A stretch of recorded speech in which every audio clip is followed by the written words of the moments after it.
ก็โอ้ยยังโอ้ยหัวมันสิฟาดพื้นบอกแล้วบี้เฮ้ยเจ็บอีดีตายคักเป่า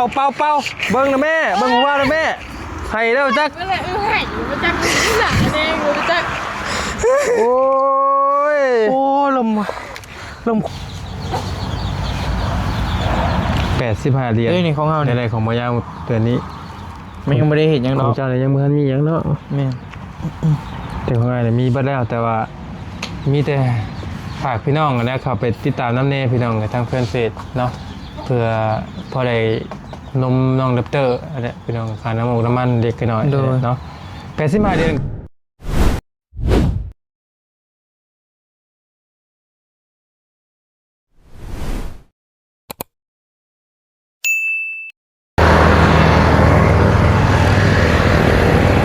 เอาพี่น้องเลยเนาะสบายดีพี่น้องสบายดีและสวัสดีเด้อพี่น้องบัดกุศลสู่คนพี่น้องเลยเนาะยินดีต้อนรับเข้าสู่ช่องของหมอยาวซาแนลอีกคือเก่าคือเดิมเด้อพี่น้องเลยเพิ่มเติมคือตอนนี้ทางหมอยาวเองก็อยู่เป็นซานน้องโบพี่น้องเลยเนาะตอนนี้ทางน้องๆเพิ่นกำลังพากันซอยกันเอาดินเข้าห้านเนาะพี่น้องเลยไล่2 ห้องเป็นที่เรียบร้อยแล้วเนาะและทางยังบ่มาพี่น้องเนาะยังบ่มาพอดีเอาดินเข้าแล้วก็ฝนตกใส่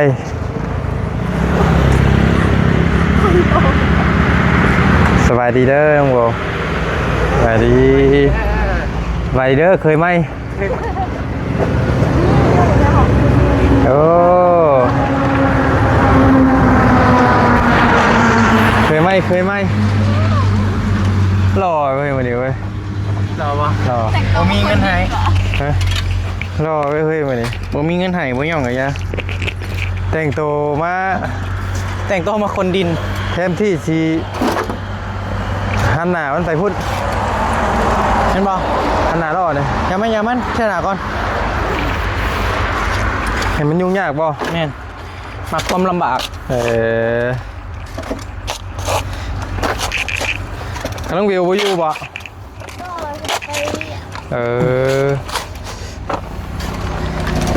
โอ้ไวไปหมดเนาะเห็นที่อยากอยู่ให้ก็ไวที่บ่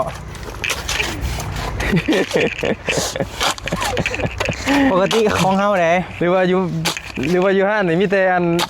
ใส่บ่ใส่คนอื่นบ่อยู่ห้านนี่ก็ใส่อยู่ห้านมีแต่เบงบ่แม่นเบงอยู่ห้านคนงานเพิ่นหลายเด้แต่คนทั้งเบิดได้อยู่ไงได้เนาะเงินเดือนเท่าไหร่บ่ได้บ่ฮู้ดีแล้วว่าแท้เจ้าบ่ได้แบบว่าบ่ได้สนใจนำตัวนี้อย่ามาคือกรณีของน้องสีต้องอย่างเงี้ยอยากนักอยู่นี่ครับนักอยู่บ่นักอยู่ดอกพอบ่10จังหวะพอแล้ว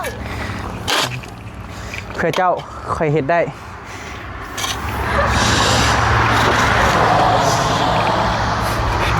เฮ้ยก็โอ้ยยังโอ้ยหัวมันสิฟาดพื้นบอกแล้วบี้เฮ้ยเจ็บอีดีตายคักเป่าเบิ้งนะแม่เบิ้งหัวนะแม่ให้แล้วจักนั่นแหละให้มันจักหนาแดงมันจักโอ้ยลมคุ้มไหมมาปรึกษากันเลย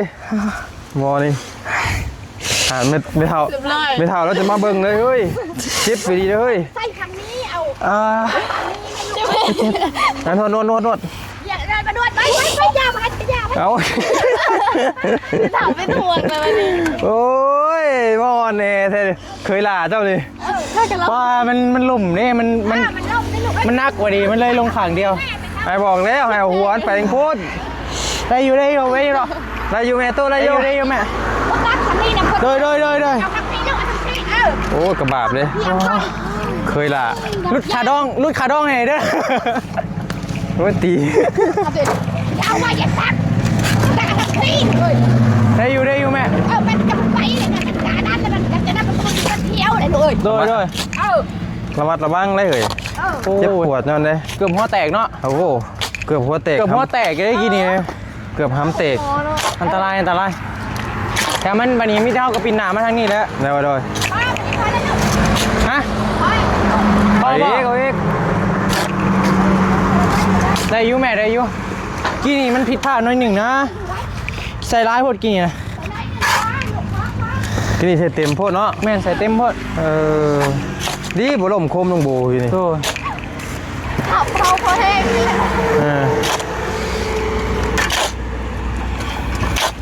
พ่อสำเนียงต้องเกือบไปพี่น้อง เขาหล่อไว้มื้อนี้ไปซื้อเสื้อตัวนี้ให้นี่ เจ๊หน่อยซื้อให้ จะซื้อให้บ่ให้บ่ซื้อให้อีกตัวบ่ คือมุ้ยวัฒนาได้หรอก ตัวจัง ยัง เนาะ ได้อยู่ เสื้อลำตัวเรื่องการเนาะบ่ซื้อให้ได้นะบ่เนาะ เป็นหมากันเนาะ เอาเนาะเอามันโบคนโบแมนเด้ เอาบ่แม่นได้ เอาคนมุ้ยวัฒนาเด้ โอ้ยบ่แม่นได้เดี๋ยวนี้กองนี่ก็สิพอเลยนี่พี่น้องเอ้ย โดยแล้วอีกน้อยหนึ่ง สรุปแล้วยังเขียวยังจะไม่รถหนึ่งบ่น้อง เด้รถหนึ่งพอแล้ว ต้องหลด อ๋อรถอันนี้รถหนึ่งบ่ แม่นรถละ300,000หาพอซื้อบ่ พอซื้ออยู่คำมันเหลือตักมือได้ก็ได้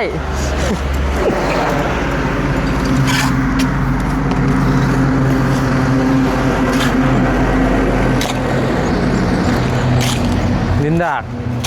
ดินดงดินนองเดี๋ยวไงเนาะ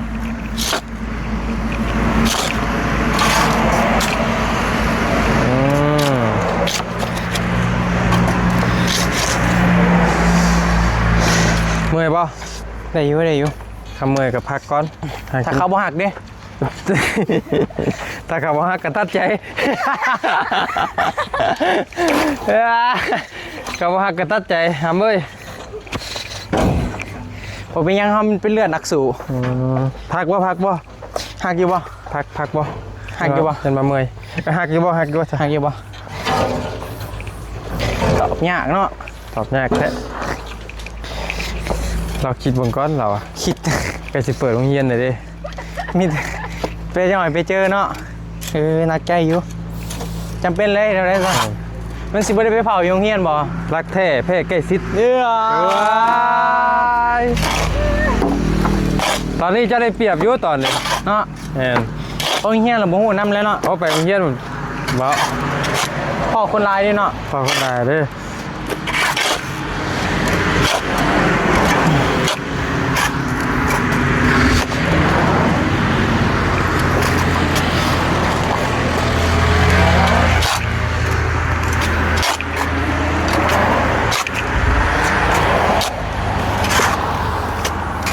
เฮ้ยเฮามีทางเที่ยวด้วยนี่ แต่ไว้เนาะพี่น้องเอ้ย บ่ได้เฮาต้องมาอยู่นี่ แต่เพิ่นนั่นน่ะเอาเข้าเมื่อวานเลยตัวได้ห้องมันก็บ่ได้ใหญ่เด้พี่น้องพอดีเนี่ยพอดีอันว่าพอดีงามนะพอดีอาซาดินพอดีเต็มไว้ พอดีคันหนึง เลย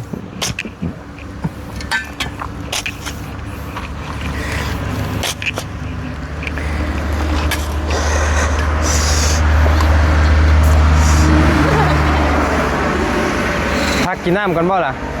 ได้เลี้ยงน้ำไป ได้อยู่ จอยเจ้าบัดเลย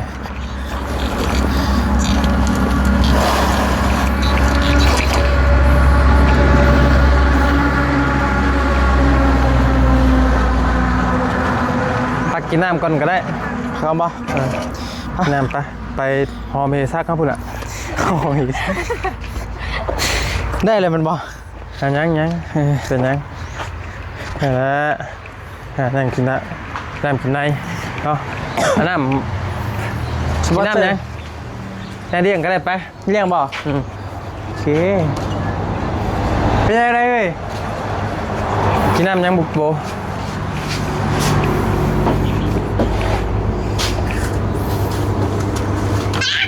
เป็นอะไรน้ำเพิ่งกินน้ำยังกินน้ำยังดู ไปเลือกเอาไป แต่เป็นตายกีต้าจ้ะนะ ไปจ้ะ แต่กระบะเป็นเงินตาจนบุกขึ้น เอานมต่อข้าว ห้องนั่นอยู่เนาะห้องให้ซับกูปะ เดี๋ยวจ่ายเงินก่อน อ๋อโบเอาลงมาเลย มีบอกหัวสิงไข่โบหัวสิงไข่มีบอก เอาลงมาได้ล่ะอยู่ ตามหัวสิงไข่กินกับหำมี่นี่ เดี๋ยวเอาไปเอาก็ได้ เอาไปใช้ อยู่ส่วน โอ้คักมาตามอยู่กระตูบนี่ตับเลยคักเอาไปเอาไง ทำเมื่อยก่อน ไปเมื่อยก่อนเพิ่นเมื่อย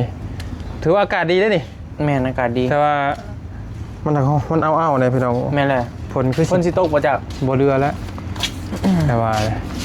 อ๋อมองเห็นแล้วกินแล้ววะหำหมักมี่ ทำเหมือนเช้านะยังเจ็บอยู่นะ บกเกี่ยวนะ เกี่ยวอะ งานอยู่นะ แม่นวะ มีหัวสิงไข่ปะ เจ็บมือแม่นว่า เธอ เจอมาลี ไข่ให้เนบี้จิ้มมือบี้ไข่ให้เลย บอกนะ ดีแล้วเห็นว่าอยู่โอ้ยคือเป็นนั่นเนาะ เนาะเจ้าใครได้อยู่เจ้าใครบ่ได้เนาะแม่นบ่เมื่อกี้มีอะไรก็เป็นที่กันตัวทีนะ แม่นบ่เจ้าใครบ่ ไข่ให้ในเฮ้ยไข่ยืนมาให้กูมือนี่กัดไข่อยู่แต่ว่ากัดโอ้ยนะมีจมนะ โอ้ยเนาะ โอ้ย เดี๋ยวจังหน่อยจะไปเฮ็ดต่อว่าพี่น้องมันเอาอยู่ โอ้ยเห็ดส่วนแรงไปก็ได้ มันแรงเนาะ เนาะน้องเลย เพราะว่าช่วงนี้มันยังแดดมันบ่ยากดอกอันนั้นนะแป๊บเดียวก็แล้วละ ถ้าพ่ออยู่นี่บ่ ด้วย ถ้าพ่อออกมาอยู่นี่เนาะ แม่นถ้าพออยู่นี่แล้วมื้อนี้ เอาพี่น้องเลยพอดีคลิปนี้ก็มาถ่าพอดีอยู่นี่พี่น้องเลยสิลงไปเบิ่งนิดหน่อย2คนส่วนแรงเนาะมาเบิ่งน้องโบเพิ่นอยู่นี่เลยน้องใบเตยนี่ไปใส่คือบ่เห็น ผมไปยืดคืน นำบ่ทันถึงมาดักเล่งคืน ผมไปยืดผม จอนเสือจอนหยังตีฮอด สิดี เบ่งอยู่หิวอะ เบ่ง ขาเพิ่นมี แค่ ช่อง พระอีกเนาะ แขนพระอีกขาเพิ่นมีช่อง YouTube นี่เป็นไปเลย เบ่ง เบ่งขนาดอะไรขนาดท่านได้มีได้นี่ว้า มีรายได้นี่ ว้าเขามีได้ยันโอ้ ติดไส้เหรอ ใช่ค่อยเอาพี่น้องเลยแจ้งบอกที่บอกน้องน้ำกันเนาะตอนนี้ทางแฟนเพจพี่น้องเลยเนาะทางบ่ยาวไล่มาเรียบร้อยแล้วพี่น้องเลยตอนนี้ก็คือไล่คุมอีกเรียบร้อยแล้วเบิ่งก่อนลงเมื่อกี้นี่โอ้คนเบิ่ง13เลยได้ แม่นบ่13 คนโอ้คักเลยนะ เนี่ยร้อย3 เลย3 คน แม่น113 คนเนาะ ไว้เนี่ยเนาะ ลงมางานจักรทีบุเบิ่งกันลง16นาที ดู เป็นยังไงเนาะ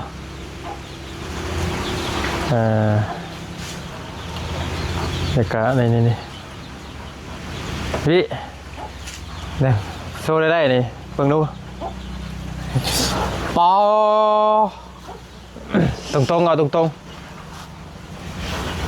8,000 เหรียญ ๆโอ้ยเพิ่นเบิ่งดู 85 เหรียญ เบิ่งรถเฮานะนี่บ่ได้ตัว โพดโพเนาะ แม่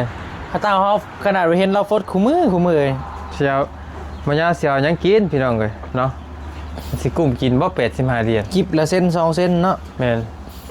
เกินไปอยู่พี่น้องเอ้ยเนาะสู้ๆแล้วผมเป็นยังดอกทุกอย่างมีเวลาของมัน วางชั้นแล้ว นี่พี่น้องเลยเนาะตอนนี้เฟสนี่มาไปทีเรียบร้อยแล้วพี่น้องเด้อ โดย ในไร่ของบ่ยาวนี่เดือนนี้ได้อยู่85เดือนพี่น้องเนาะบ่ขอยังบ่ฮอด100อยู่เดือนนี้เพื่อชอดร้อยเหรียญเนาะ แม่นนักกะยะพี่น้องกับเฟสนี่ นักบ่ นักบ่คือ มันได้มือละเส้น2 เส้นเนาะบางมือบ่เราเรียน1ซับ แม่น นี่ก็สู้ๆไปได้เห็นแล้วได้ ไปพี่น้องกันเนาะนี่เฟสพี่น้องเลย ให้บ่บุญเอาไปยืนยันเมื่อวานนี่อยู่ไทยเมื่อวานนี่พี่น้องเนาะนี่85เหรียญ เอ้ยนี่ของเฮานี่ ในของบ่ยาวเดือนนี้ มันยังบ่ได้เห็นหยัง ข เนาะ องเจ้าเนี่ยยังบ่ทันมีหยังเนาะ แม่น แต่ของอ้ายเนี่ยมีเบิดแล้วแต่ว่ามีแต่ฝากพี่น้องนะเข้าไปติดตามน้ำแน่พี่น้องทางเฟซเนาะเพื่อพอได้นมน้องดับเตอร์อะไรพี่น้องค่าน้ำมันเด็กกันหน่อยเนาะ85เดือนก็แบ่งครึ่งนะพี่น้องเอ้ยแบ่งครึ่งกับผู้ที่เพิ่นเฮ็ดให้แหละเนาะแม่นอยู่ว่าบ่ยากมาคุมเองโหลดเองลงเองก็ได้แต่ว่ามันก็บ่คักแล้วเฮาคุยกันตั้งแต่ต้นน่ะเด้ว่าอะไรเท่าใดก็ปันกันหันนะแต่เล็กๆกันนะพี่น้องเนาะเราก็บ่พึ่งพาใส่กันอยู่เพราะว่า ลูกศรจนแดงเนาะ แม่นเพราะว่ามันลงบัญชีข่อยก็เอาของเราเบิดเลยประมาณนะ มีแต่เราดึงเอาคลิปมาไปลงสื่อนะ แม่น แม่นบ่ บัญชีข่อยก็ใส่ของเราเบิดนะแต่จึงพึ่งพาใส่เราอยู่เฮาก็ แบ่งกันน่ะแหละ แบ่งกันนะ น้ำเพิ่งเสื้อเพิ่งปลา นั่น เจ้าได้เพิ่งยัง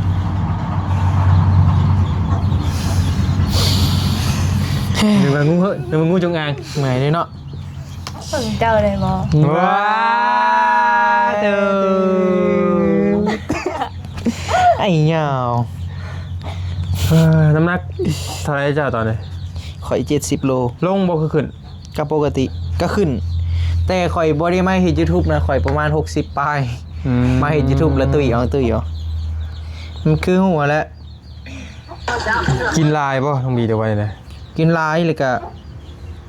มันบ่ได้ออกกำลังกายบ่ได้เตะบ้านตีเฮาเตะบ้านคู่มือได้ยามมื้อแลงมา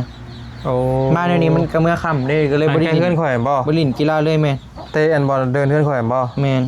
อันตรายเพื่อนข่อยต้องเป็นคนนึงก็บ่ได้เล่นเกี่ยวกับกีฬานี่บ่ได้เล่นเลยนะจะเลยมันก็เลยเฮ็ดให้น้ำหนักขึ้น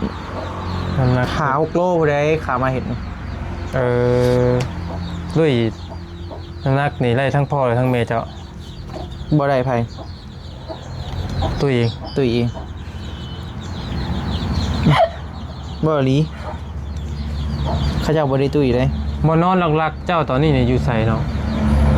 ลักๆบ่บ่อนท่ามักนอนบ่อยู่นี่อยู่หนาอุทุมพรนี่ ห้องนอนเจ้ารู้แหละ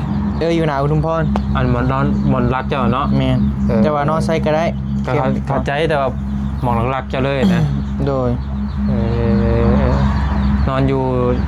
ห้านโตที่นี่พี่เนาะ แม่น นอนอยู่จะคนอยู่น่ะ อยู่กัน3คน ถ้าเจ้า แม่น เจ้าก็นอนหันบ่ แม่น แล้วไผ อีกอีกคนหนึง คน น้อยแล้วก็อีกคนหนึงแล้วก็เฮา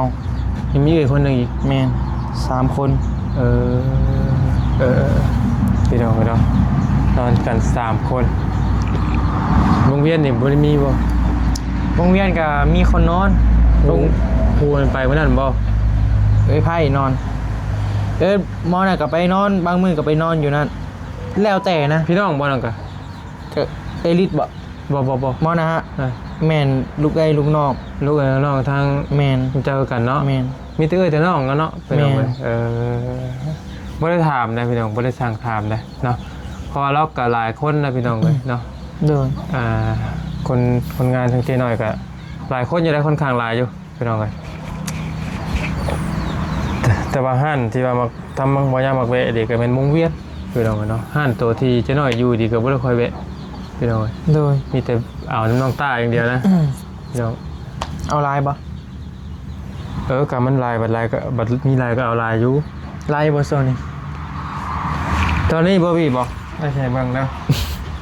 มีเงินอยู่ว่านี่ไว้ตัวน้ำเปียกยังเปียกอยู่เลยวันนี้ ใช่อยู่มันฮอตมือเลยเด้ กับจังหวะนี่แหละหอด ใครอยู่ดอก โอเคเนาะบ่เงินยังเปียกอยู่บางนึงก็ได้นะ ตกน้ำมื้อน่ะเนาะ ยังชุ่มอยู่ เพิ่นแม่นเจ้าไล่ไปเนาะจ้ะเนาะ บ่ได้ตากไป ไม่เจ้ารอดเซยเนาะ ว่าเจ้าเลย ไม่เฮาก็รอดใครอยู่ไม่บ่เป็นหยัง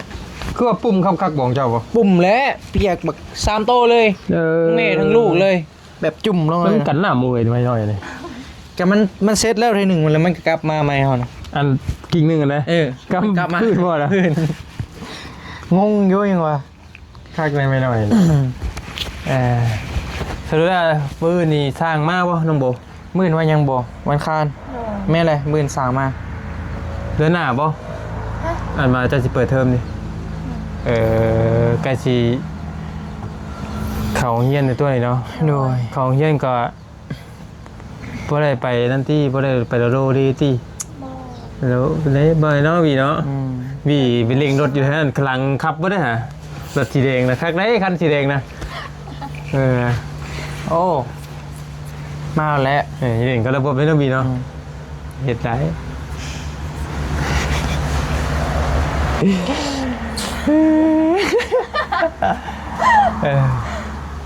ก็สิเปิดเทอมแล้วพี่น้องเอ้ยค่าต้องค่าเทอมเพิ่นบ่ได้ขึ้นบ่ คือตรงนี้ที่ปีนี้รู้ว่าซ้ำเก่าเขาก็บ่จืดนะ ทุกปีเพิ่นขึ้นบ่โบหรือว่าอะไร คือมันคือ ก็รู้สึกว่าโรงเรียนจะขึ้นนะแต่โรงเรียนเนาะหมอยาวเนี่ยมีความคิดจะลองเลือกกันหนึ่งพี่น้องไว้หมอยาวเนี่ยมีความคิดอยากจะเอาลูกนี่ไปเรียนอยู่โรงเรียนนั่นว่าเขาน้องตีหนึ่งแล้วเรียนอยู่พี่น้องเลยเพราะว่าโรงเรียนหนึ่งก็ ใส่ ม มอต้นบ่ ทีบ่เตียลูกบ่เตียงเรียนนะ แซนดี้ ใส่ประเสริฐ บ่แม่น โรงเรียนแซนดี้ แสนดีแนวใด หลังตลาดเหรอ เขาเรียนอยู่ใช่ อันที่สุดนักเรียนเป็นสีส่งสีแดงสีขาวนะ โอ้โรงเรียนใส่ประเสริฐ ใส่ไปเสอะบ่คักได้พี่น้องเพิ่นดูแลดี เพราะว่าเพิ่นสิสอนวีซ่าหยังบ่ว่าเพิ่นจะอันน่ะเพิ่นยังก็บ่เฮาเฮ็ดวีซ่าหยังบ่ว่าลูกเฮาสิเฮ็ดหยังกินข้าวกับหยังเฮ็ดอยู่นอนแบบใดเพิ่นสิส่งให้เบิดรายงานเบิดเป็นภาพนิ่ง เป็นวิดีโอมีเบิดแล้วก็มีกล้องวงจรปิดพี่น้องเอ้ยเนาะแต่ว่าโรงเรียนคือโรงเรียนน้องแรปเตอร์เรียนนี่บ่ได้มีหยังนะพี่น้องเอ้ยจักลูกเขากินหยังได้นอนจังไดก็เพิ่นก็บ่ได้ส่งก็ตามราคามันนั่นแหละเนาะนั่นมันคือว่าได้ยินสาบุญมันน่าว่าสิขึ้นล้านห้าเด้ ต่อเดือนบ่ แม่นแหละ เฮาพังเบิ่งนี่มันคือบ่หลายเนาะ โดย แต่ถ้าทำเฮานี่มันหลายคือหยังพี่น้องเอ้ยเฮาบ่ได้ส่งลูกเรียนอย่างเดียวเด้เฮาเลี้ยงลูกเด้ขานมค่าแพมเพิร์สเฮาอีกเด้บ่ได้ง่ายใดบ่ได้แม่นว่าเรื่องง่ายๆได้เลี้ยงลูกพี่น้องเอ้ยเนาะค่าอยู่ค่ากินทั้งพ่อทั้งลูกแต่ละเดือนนี่เด้เฮาฟังเบิ่งนี่คือว่าบ่หลายปานใดล้านห้าสู้ได้อยู่ถ้าแม่นอันนั้นได้อยู่ อันน่ะใจว่าย่าเดี๋ยวอย่าเอาไปพุ่นพ่อตายแล้วพี่น้องตอนนี้ก็คือว่าเล็กๆน้อยมันก็สิเป็นหนังสือไว้อีกนะสิสลาดไปอีกพี่น้องเนาะให้นับเลขตามอย่างเบิดทุกอย่าง แต่คือโรงเรียนบ่ยาวเรียนถือว่าทั้งอันน้องเดปเตอร์หรือว่าน้องน้ำปิงเรียนทุกมื้อนี่ก็บ่ปานไรดอกพี่น้องเนาะแต่ก็ยังใครก็บ่ได้เรียนนะพี่น้องเนาะแต่โรงเรียนที่เพิ่นไปเรียนนะโอ้บ่เท่านั้นแหละคักจักว่าคักที่สุดแล้วจังในซิโนนี่บ่ จังหวะมันจะขึ้นกับคนแน่นะพอมักแบบใดนะ จังหวัดสุดแล้วคือแล้วก็มีโรงเรียนหยังก่อนตัวนี้อยู่8แสนนี่ ใกล้ๆนี่เฮียนน้ำผึ้ง เรียนน้ำเพิง โดย ไผน้ำเพิง ฮะ ไผน้ำเพิง โรงเรียน ชื่อโรงเรียน เรียนน้ำเพิงบ่อ๋ออันนี้ก็คือแต่ว่านี่ก็โอเคอยู่แล้วครับว่า8แสนตัวนี้พี่น้องเอ้ยและขึ้นกับคนอีกเนาะ โดย คำมาเด็กน้อยลือกับเพิ่นก็จะเอาขึ้นอีกแม่นบ่ขึ้นอยู่กับลูกเฮาอีกแล้วพี่น้องทำลูกเฮามึนแน่ลูกเฮาบ่ฟังแน่เพิ่นก็ขึ้นอีกเนาะ คือรุ่นจะเรียนนี่จะได้เรียนหยัง บ่ได้เรียนเฮาบ่ก็ได้เรียนป .1 อิหยังเลยแหละ บ่ได้มีอนุบาลบ่เพิ่นจ้ะ บ่มีหรอก เนาะเป็นป .1 เลย เฒ่าแล้ว สมัยอายบ่อยากให้เว้า พอได้อีกแล้วว่าน้องพอทางคิดกะ no โอเค yet เลยอย่าโน้ นั่นน่ะเศร้านี่เพิ่นมาจังได๋เศร้าทางคิด ทราบบ่มันต้องไล่แต่หนึ่งไว้แล้ววันต้น บ่ทันกินแล้วเนาะ ไล่บ่จะไล่บ่เศร้า ถ้าเป็นทีดี ฮะ 20 20 21 21 โอ้ ถ้าเป็นที2ถ้าเป็น ร้อย ที หนึ่ง 100 วันนาฬิก วันนาฬิก 100 200 200 200 ที่ฮันเลด 400 400 โอ้ตื้อหนึง ได้แต่ล้าน ล้านหนึง ตื้อเฮาบ่จืดปานใด ล้านหนึงเท่าไหร่ ล้านหนึ่งวันเลย วันมีเหรียญ โอ้ วันมีเหรียญ โอ้เก่งเนี่ยน้องโบเก่งเนี่ยน้องพี่น้องทางคิดได้ เตะ ไง ตะกี้หาบ่ได้แล้วมามันมันก็บ่ได้ยากมีแต่ว่าเฮาจื้อทางหน้ามัน อื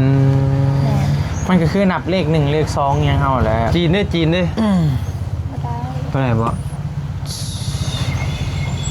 Why this is my โอเค friend ทำบ่ได้เนาะพี่น้องเนาะก็เคได้เก่งแล้วเนาะถือว่าต้องบ่ยาวอีกก็ป .3 พี่น้องเนาะ 3บ่ ป .3 บ่ได้ เป็นหยังดอกกลับไปเรียนต่อก็ได้สิเป็นหยังการเรียนบ่ ก็เข้าใจว่าการเฮียนคำว่าเฮียนบ่สายเกินไปหรอกแต่มันสิสาย มันสายเกินไปแล้วบ่สายเกินไปแต่ก็สายเกินไปแล้ว ก็อยากจบก็กลับไปเรียนต่อ สิเป็นหยัง คำว่าเฮียนน่ะมันบ่สายเกินไปหรอกแต่มันสายเกินไปแล้วเนาะพี่น้องฟังนี่คือสิดูดีแต่มันเฮ็ดบ่ได้มันเฮ็ดบ่ได้พี่น้องกันยาก ได้แล้วขอแต่เฮาเป็นคนดีก็โอเคแล้ว เราดีอยู่แนวดีกันแนวหมู่แนวกระโจใส่กันแล้วค่อยกันเอาทั้งว่ากันอีกรอบหนึงได้อเด้อพี่น้องก็อยู่ดีไม่แห้งบ่คุ โด ทุก ย คน สบายดีเด้อ บ๊ายบายเนาะ